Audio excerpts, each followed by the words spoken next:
What's good, everybody? Thank you so much for tuning into the Writer's Room. Today, we are reviewing episode 3 of Power Book Force, and this is season 2. This is called War and Ice Cream. Now, we begin this episode off with Tommy pissed off, of course he is, because he just got shot at. His car is riddled with bullets, and I really hate that because that Mustang is a symbol. It is a status symbol here in the Power universe. But we see that Tommy is really upset, and he tells Diamond that this is revenge for Chewie. I don't know who shot at me, but this is clearly a revenge for Chewie. And Diamond is thinking that maybe this is Miguel's crew. Maybe they found out what happened. Do you not remember what happened last time we went to Miguel's spot and how he, effed up his members?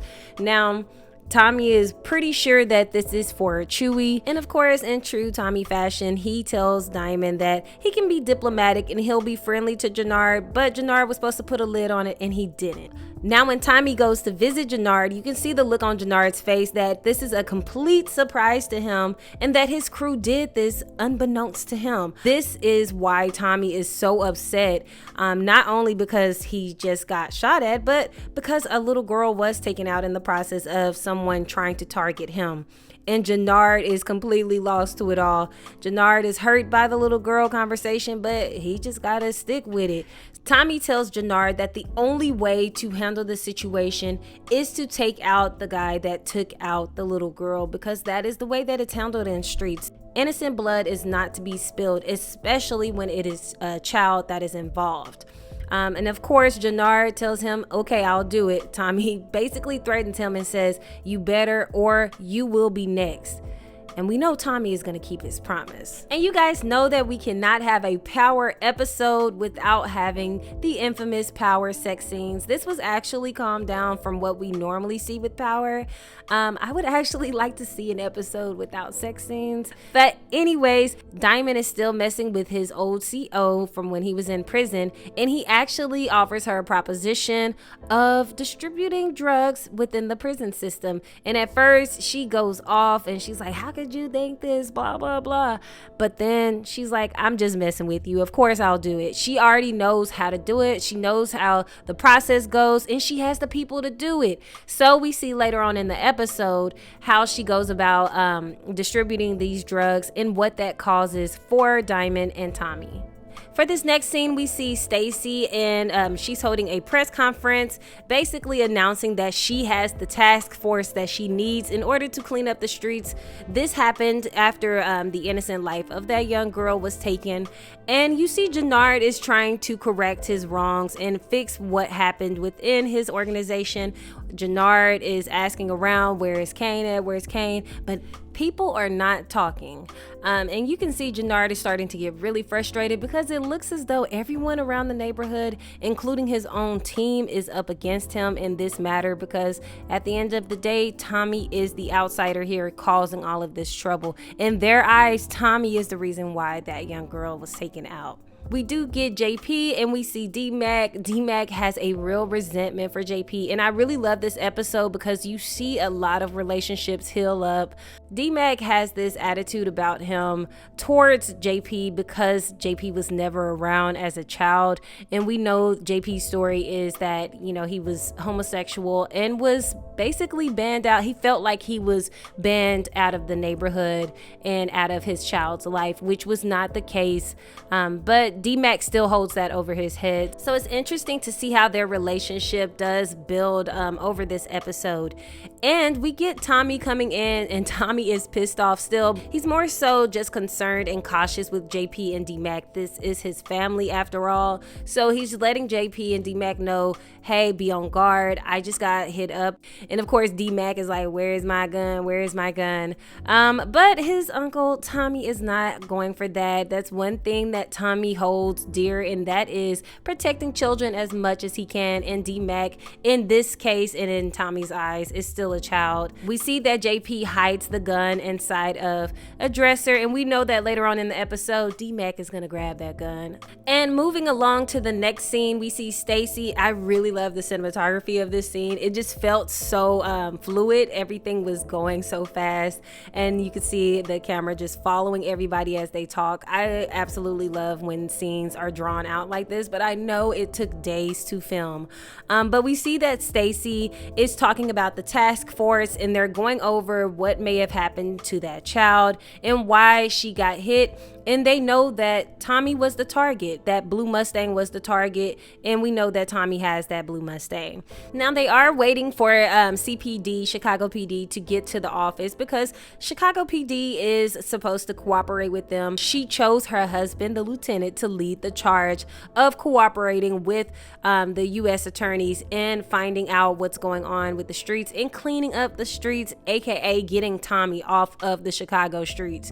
Now the lieutenant is very upset with this because he feels as though his trust and bond has been broken with his wife Stacy. In the last episode, I was unsure where they were at as far as if they were together, if they were dating or married, but it is finally revealed that Stacy is married to the lieutenant, and this does cause some friction in the relationship because he feels like his trust has been broken or severed.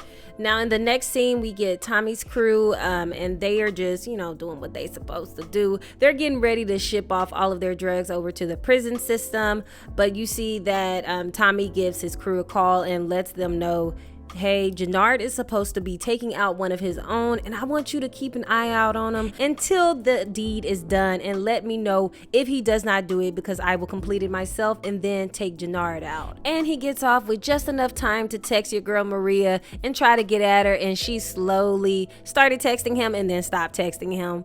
All the while he hears a knock on the door, and who is it? It is, of course, Miss Kate. Kate, we know in the past few episodes, has been having some changes done within her life. It seems as though she is really turning her life around, and she really tried to do it this episode. I just don't think that she has executed it successfully.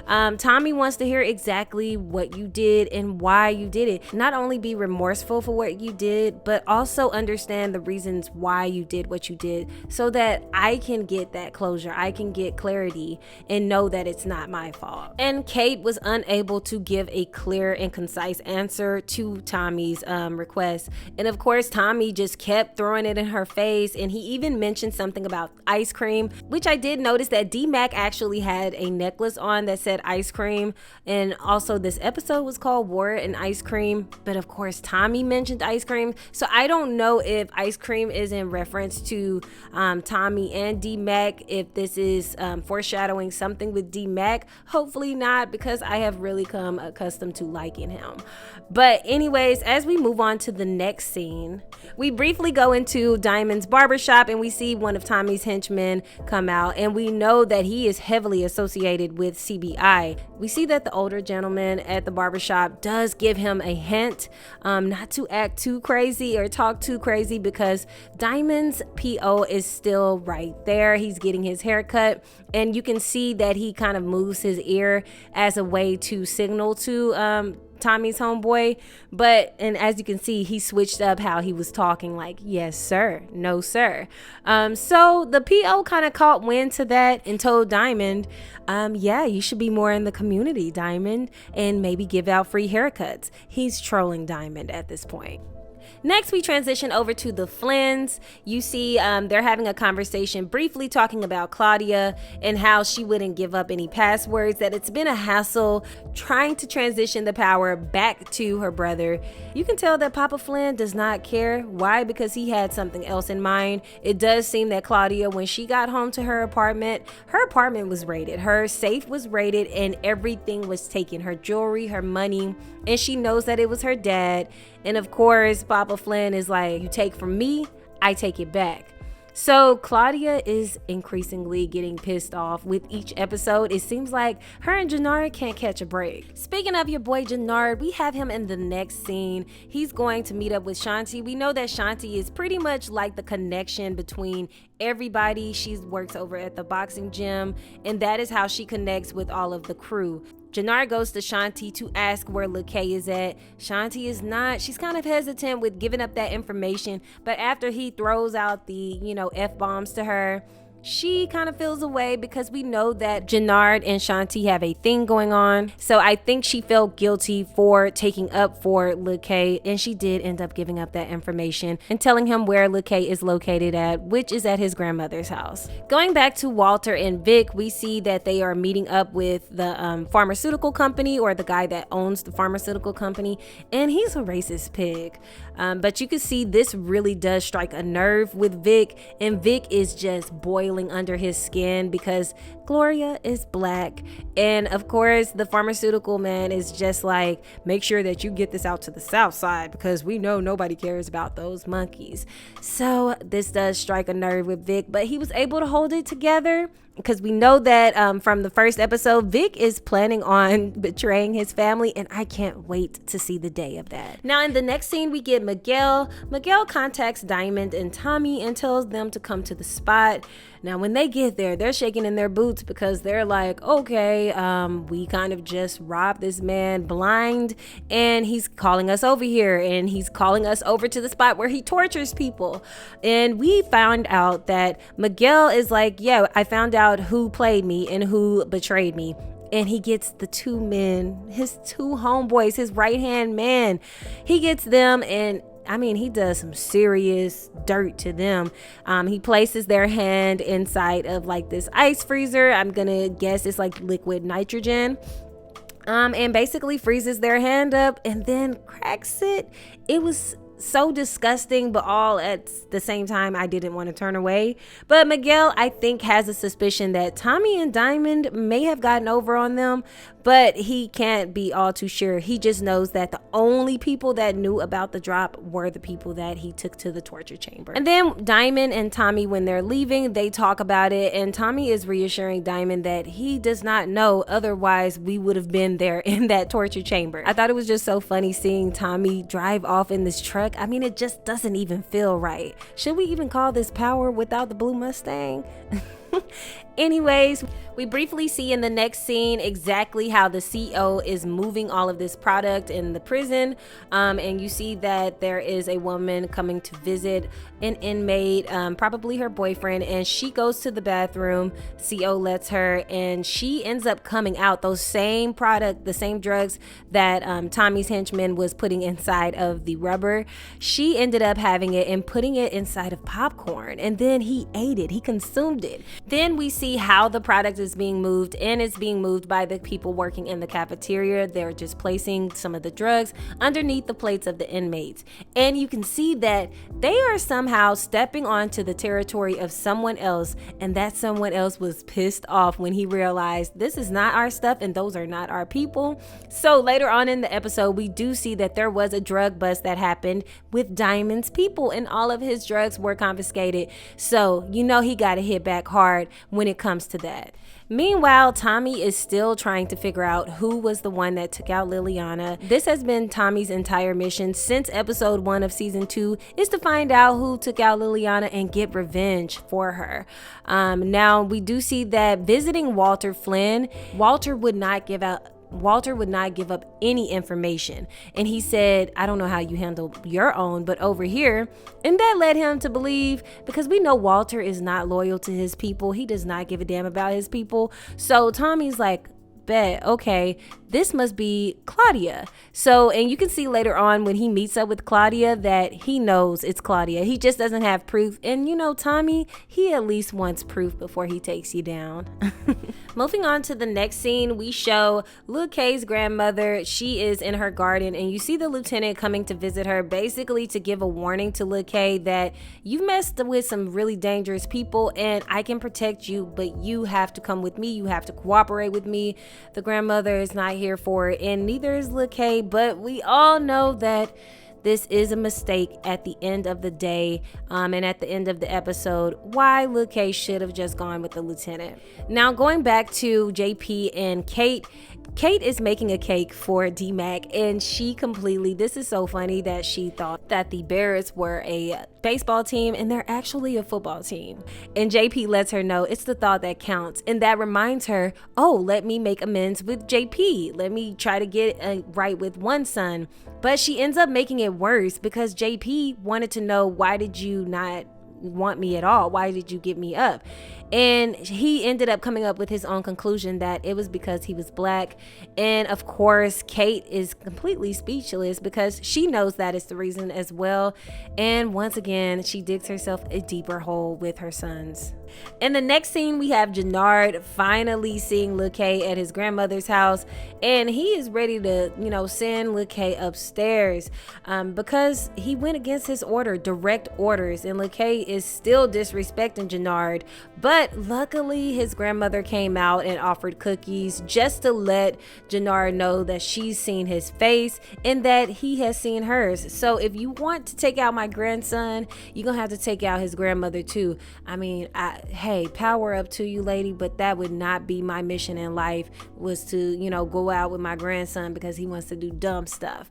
But she does make a joke about his cauliflower ear, and I have to admit, I cackled. But that did make Jannard change his mind and let Lil Kay know, you better move. When I say jump, you need to say how high.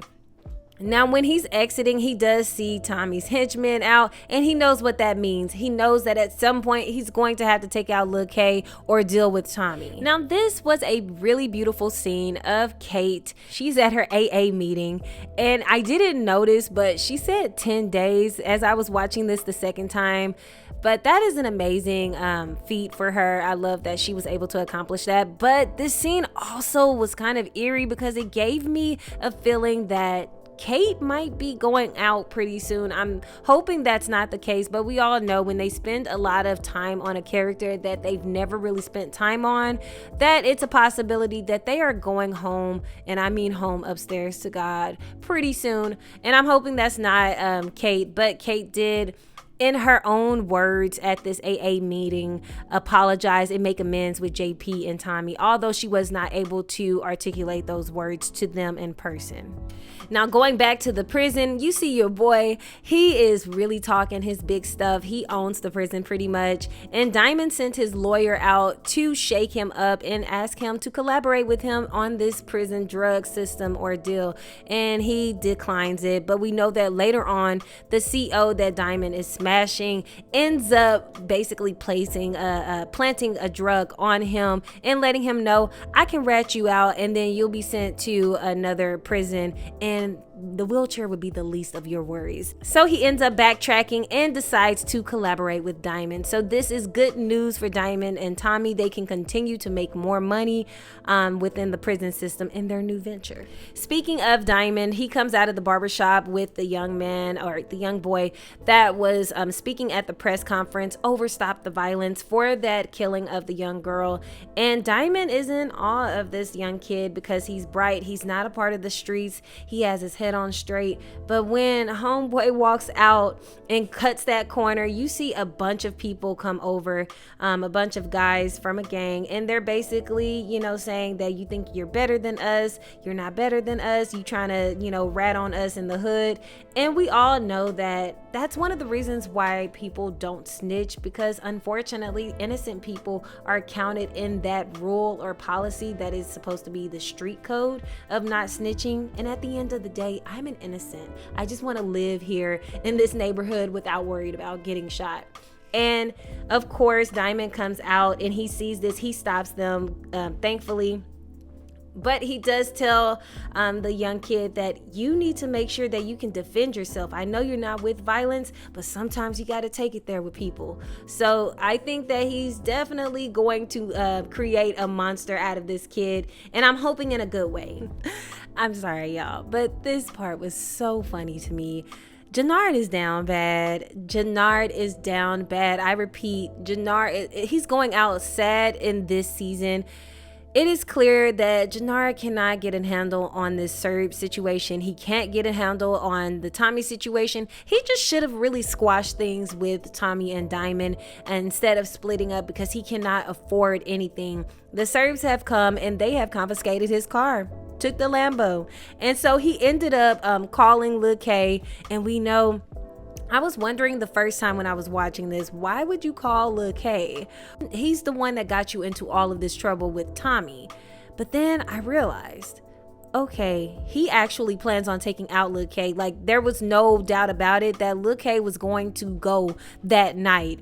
I think Lil K just disrespecting him for the last time really took him over edge, and I'm thinking that maybe he wasn't supposed to go out the way that he did, but Jannard did end up strangling him and covered him up with garbage bags. But we do see that Jannard is sniffing. Jannard is on his own product, and Tommy does peep this as well. Yes, Jannard did complete what he was supposed to with taking out Lil K, but Tommy peeps that he's sniffing his own product, and that's a problem on its own. He's going to end up hurting himself, so I don't really have to do anything else in regards to Jannard. So after a long day of trying to figure out who killed Liliana and the Flynn's crew, and following Jannard to make sure that he took care of what he was supposed to take care of with Lil K, Tommy goes back home, and of course he starts raiding the refrigerator, and by home I mean Kate's home. And he raids the refrigerator and the freezer, and it looks like Kate is really making amends in her own little way. She left that black raspberry ice cream that Tommy was talking about earlier in his story. She left it in the freezer for Tommy, and that really gave him the closure that he needed, that, okay, my mom, she means well. So I did love that, and I do love that JP, by having that conversation with Kate earlier, JP realizes his wrongs with his own child and wants to make sure that he doesn't make his child feel the way that he felt when Kate left him. And so JP atones for his sins and makes amends with his son by saying, I love you. I'm so sorry. I didn't have to leave you, but I felt like I had to. And I know that I wasn't there before, but I promise to be there from here on out. Look at me. I need to write a script. But I really did enjoy that part of the episode, because it does seem like there were a lot of relationships that healed in this episode. However, one relationship that continues to fall apart is your boy Vic and Walter. Vic has something up his sleeves, and he is making a muck. He's running amok within the Flynn organization. I mean, you can look in his eyes. He did not like that pharmaceutical CEO anyways, so he ended up taking him out on the basis of, you jipping product from us, and therefore I need to be paid money, but I don't have enough money, so I'm going to pay you half. And because of that, Vic ended up getting upset and just taking him out. Of course, Walter is pissed off because he's like, now we don't get any money. Clean up your own mess. And this is exactly what Vic wanted. He wants Walter to suffer, and I can't wait to see the ending of it. Next, we show Miguel and Tommy and Diamond. It does look like Tommy and Diamond have called a meeting with Miguel, and he is still pissed off because honestly, I believe that he suspects Tommy and Diamond of taking his products, but I can't prove it. So it does look like Miguel still has a chip on his shoulder, even with Tommy and Diamond giving him his money and wanting double, triple the product. Miguel is saying, maybe we could put it on the back burner. I'm not really feeling it right now. So he's still upset about what happened. Even if he doesn't suspect Tommy and Diamond of taking his drugs, it still hurts because family is everything to Miguel. So in his head, he's been betrayed by someone that he cares about. So moving on, we do see that Lil K's body was unfortunately found, and the lieutenant is sick. The lieutenant is sick of all of these bodies coming out of nowhere, and I think that this is going to be the catapult that he needs in order to collaborate and cooperate with Stacy, no matter how much friction that it causes them, because he can't have any more bodies. Like, Chicago is on fire right now. The block is hot. Now we do see that Tommy goes back to his house and he's texting Maria again. He's trying to holla again, and this time she responds back and she gives him an address and a time. I am a little bit suspicious of this because of how Miguel has been acting. So we will see if Maria is really up for meeting up with Tommy for this driving lesson, aka maybe a date, or if maybe she has something up her sleeve with Miguel. So I guess we'll see on the next one. Now moving on, the last scene of this episode is your boy Jannard, and he's gone from sniffing cocaine to doing heroin, and it was just really sad. He started doing this little tongue action at the end. I mean, you would have thought that the man was really on something in this episode, so kudos to you. I mean, the actor did phenomenal in this episode, and I'm really hoping, I know that I said that Jannard wasn't going to make it past the second season, and this is leading more towards that. So that was it, you guys. Tell me what you guys think of this episode. It was so good. I know the last episode was kind of a filler, but this episode kept me on my toes and I was thoroughly entertained. The acting has been phenomenal. The cinematography has been phenomenal.